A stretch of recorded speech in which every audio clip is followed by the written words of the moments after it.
Hey everybody, Gypsy here. Called Rabbit this morning. They're looking at Thursday for his surgery.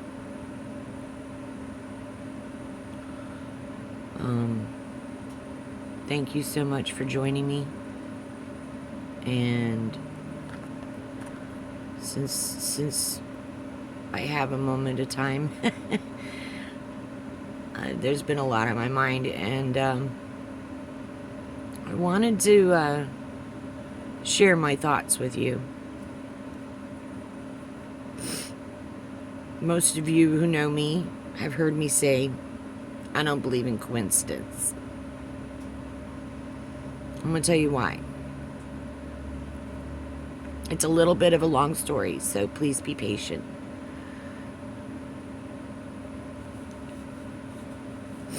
When I was 16,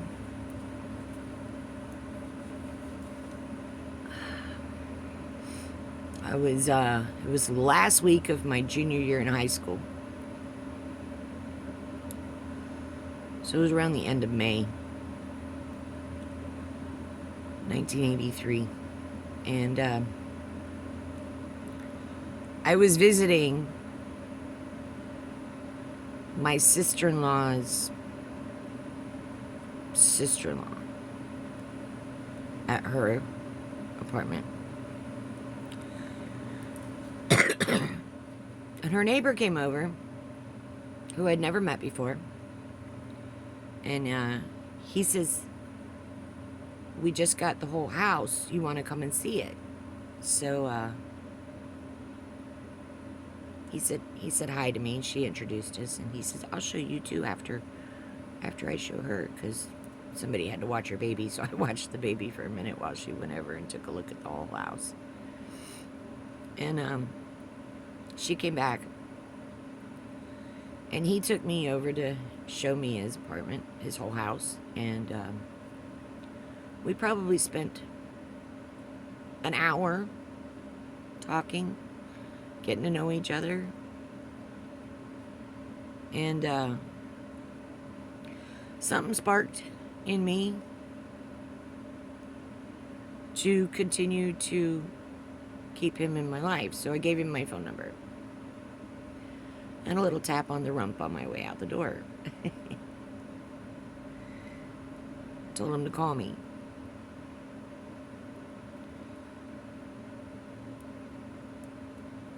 Well,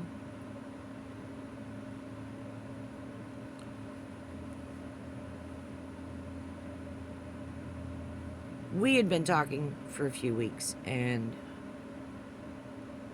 I got into an argument with my parents on a Saturday, and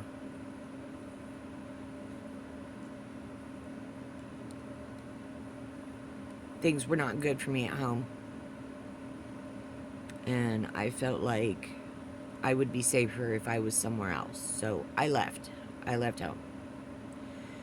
And I went to his house.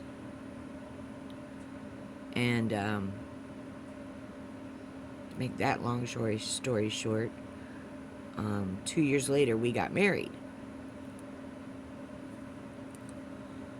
And everything was okay. Living life. Had a couple kids.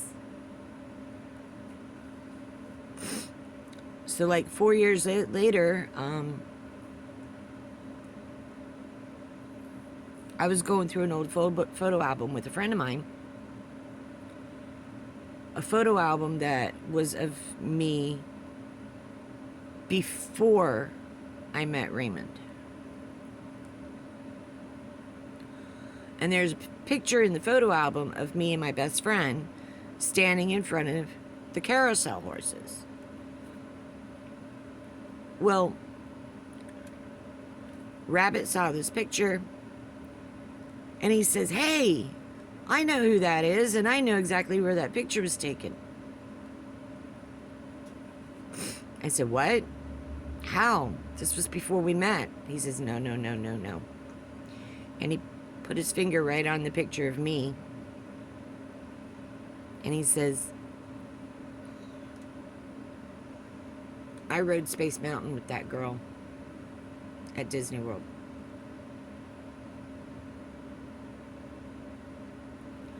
A light bulb kicked on. My parents took me and my best friend to Disney World. We were 14. We were in line waiting to get on Space Mountain.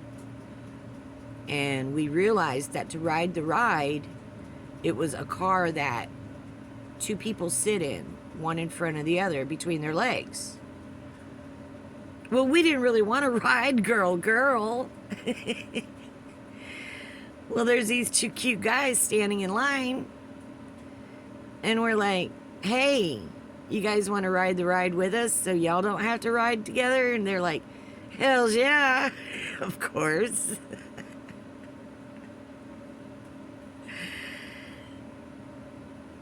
So I rode with Raymond, and my best friend rode with Lewis, who was his best friend. And we ended up spending the rest of the night together hanging out at Disney World. Completely innocent, just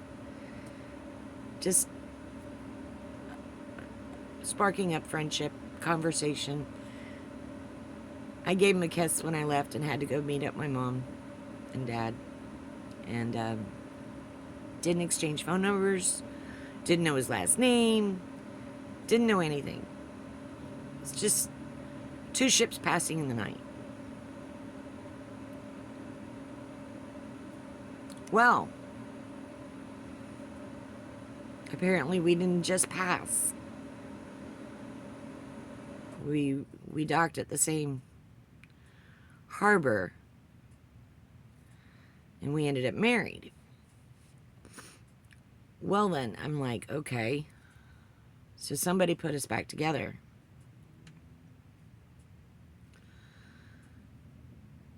I started going through more family albums, and we sat down and talked to each other about where else we had been as children. And we came to Cape Cod, Massachusetts, when I was 4. I was sick. I had the flu. All I remember is a lot of vomiting and wanting to go play, and I couldn't. And I do remember a little blonde boy who kept coming to our camp and going to go fishing. He went fishing with my brothers, who were about his age. He's 5 years older than me. Well, he said, I wanted to get to know you, but you were sick. So I went and hung out with your brothers.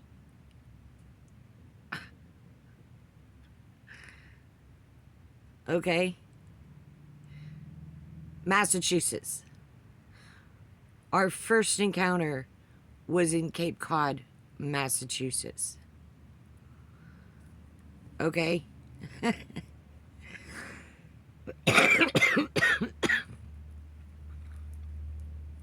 Growing up for me was really difficult because I didn't have any spiritual guidance. My father was a staunch Republican atheist. Didn't believe in heaven or hell. He just believes that once you die, that's it. Lights off. Nothing more happens. Which I knew was wrong, because I had already died and come back at age 7. So I needed answers. And I loved books because I grew up in such isolation, and we didn't really have TV. 3 channels if you're lucky. And most of the time I wasn't even allowed to watch TV unless it was something Dad was watching, like the evening news or world news, History Channel, stuff like that. But we had lots of books, and And in the 70s, my dad got into the UFO thing. So there was lots of UFO magazines and mysteries of the unknown, wonders of the world, Time magazine type books that Dad had been collecting that, of course, I was reading. And then, of course, you have National Geographic. Yeah, I read a lot of National Geographic as a child. And every time you open a book, it changes you. Every time you take in knowledge, it goes into a file and it builds. As you learn, you develop.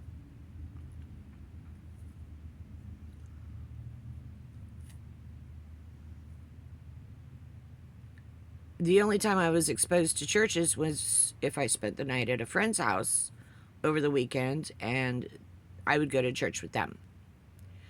Didn't matter what church, whatever churches they were going to, I went with them. So I've been to many different denomination churches. So I was exposed to multiple different cultures at a very young age, along with the knowledge that I was taking in through books. And this spiritual journey for me continued, and I wanted to know more about what made people tick. Why are you following this faith or that faith? So I started studying religion and ancient languages, and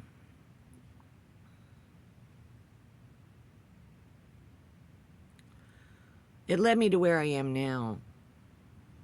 I don't believe in coincidence because of what I've learned over the years.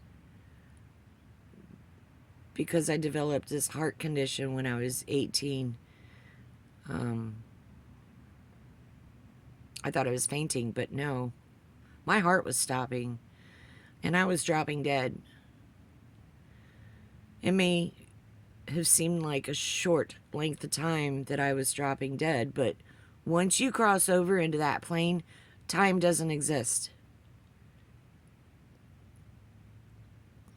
Some episodes, I was only gone for a few minutes, and some episodes, it felt like I was gone for a week or two.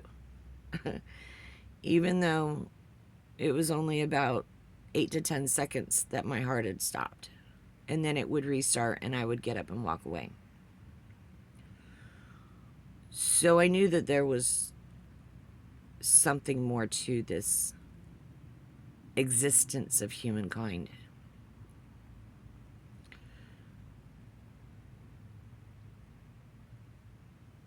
We've had a rough life.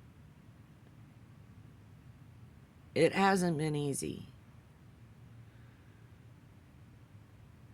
And yeah, we've been together since 1983.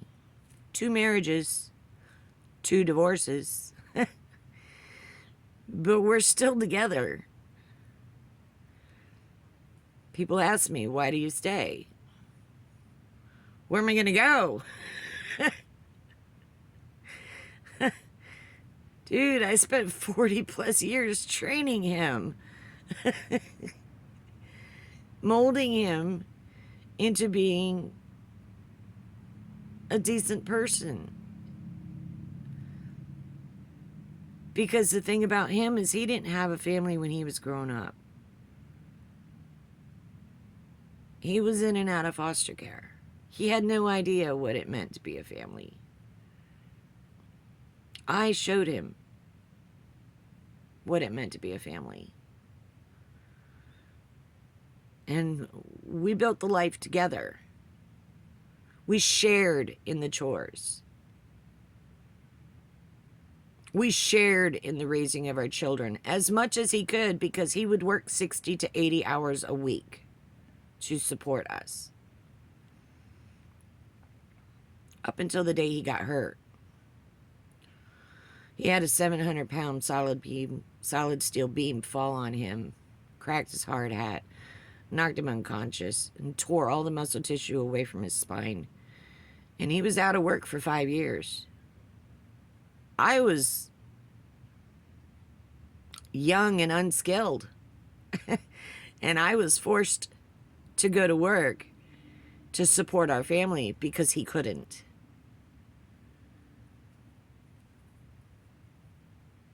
Fortunately, we had a dear friend that had a restaurant who was willing to train me as a waitress and hire me and put me to work. And that was the beginning of my working career as a mom. And I kept working.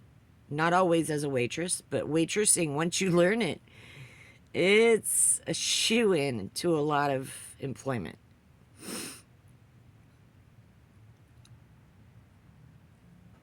But that's what good relationships do. You support each other. You work together. Neither one of us controls the other. We discuss things. Big purchases, you better discuss them with each other because it's important. You're a team.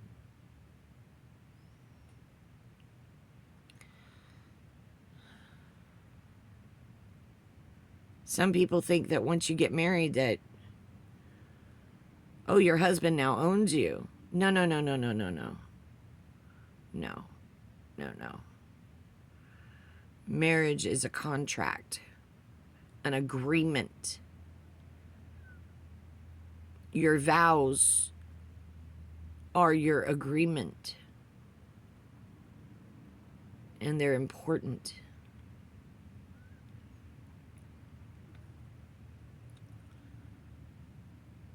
I recognized a long time ago that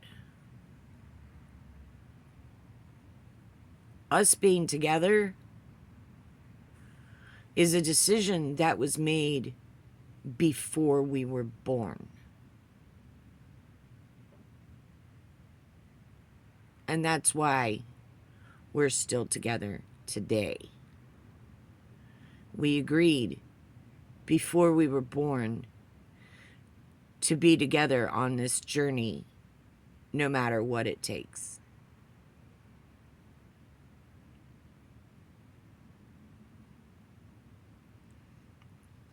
So yeah, we're going through another rough patch.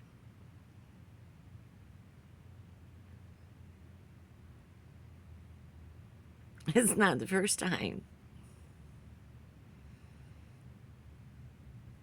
And it probably won't be the last. But see,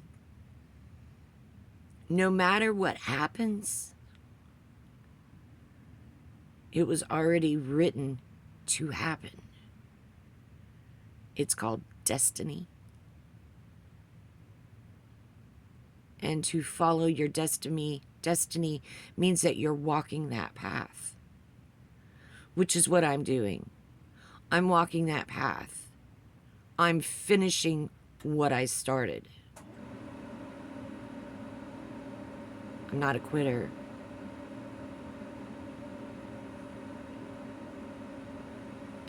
So, despite all of the ups and downs, I agreed in 1983 that I would be at his side today.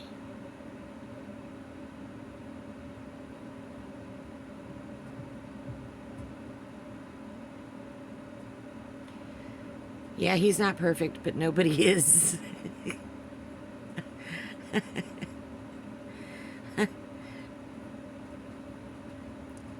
Life's about choices, decisions that you have to make every day, every moment of every day. Even the tiniest decision can turn out to be your biggest success or your largest failure. So think clearly. Make sure that you're making those decisions for the right reasons. Spontaneity is great, but there's some times where you have to slow down and put things in perspective and understand why you are where you are and what your choices are for the rest of that journey, because it's not over till it's over. That's the point. It's not over till it's over.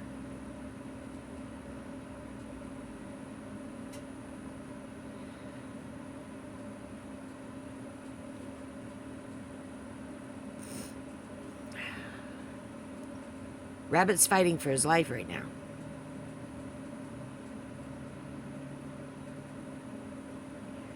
I'm usually the caretaker. But right now, it's out of my hands, and he's at the hospital where they can take care of him. Because right now, for him, he's right where he belongs.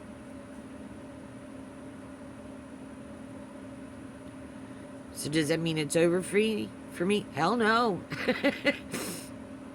I've been tearing apart this house, cleaning it, and getting it ready for him to come home from surgery. Cleaning, preparing, doing what I do. Taking care of the dog, Nugget, his dog, who's extremely depressed that his daddy hasn't been home.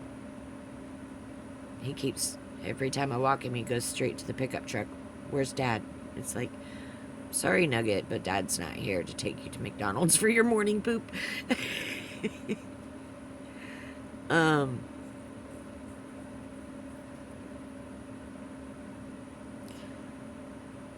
But see, life is not meant to stay the same. It's not meant to stagnate. You have to keep moving forward. You have to keep the progress. Sometimes you backslide. It's called retreat and regroup, not lay down and die. You don't give up. You figure out where you made a mistake and you correct it. And then you get up off your butt and keep moving forward. Life isn't perfect and people are not perfect. And before you say those I do's, sit down with your partner and discuss it. Discuss what your vision of a relationship is. Make sure you both understand each other's desires in your relationship, because you're going to be together, hopefully, for at least the next 50 years.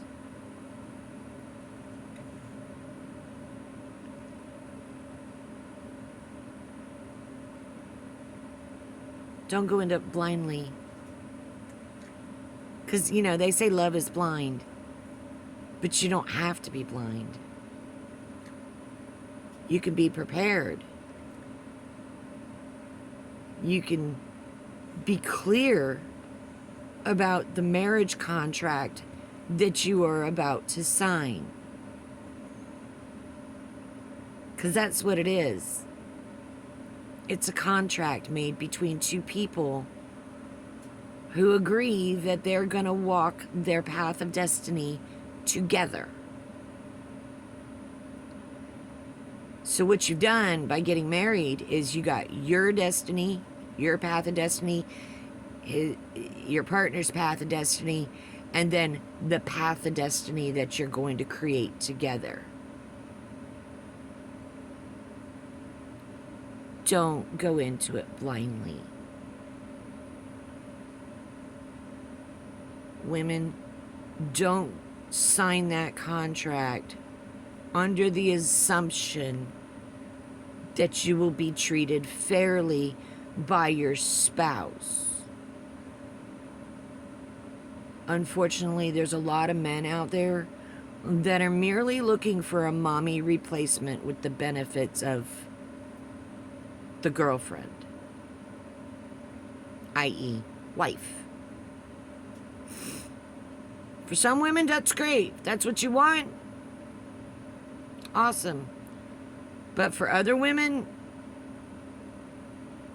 who want to have that career outside the home, who may not want to jump right into having children or may not want to have children at all, you should discuss that before you get married. And parenting styles. You better clear that up before you bring children into the world, too. You better be on the same page with your partner. Otherwise, it's your children who are going to get hurt. Confusion.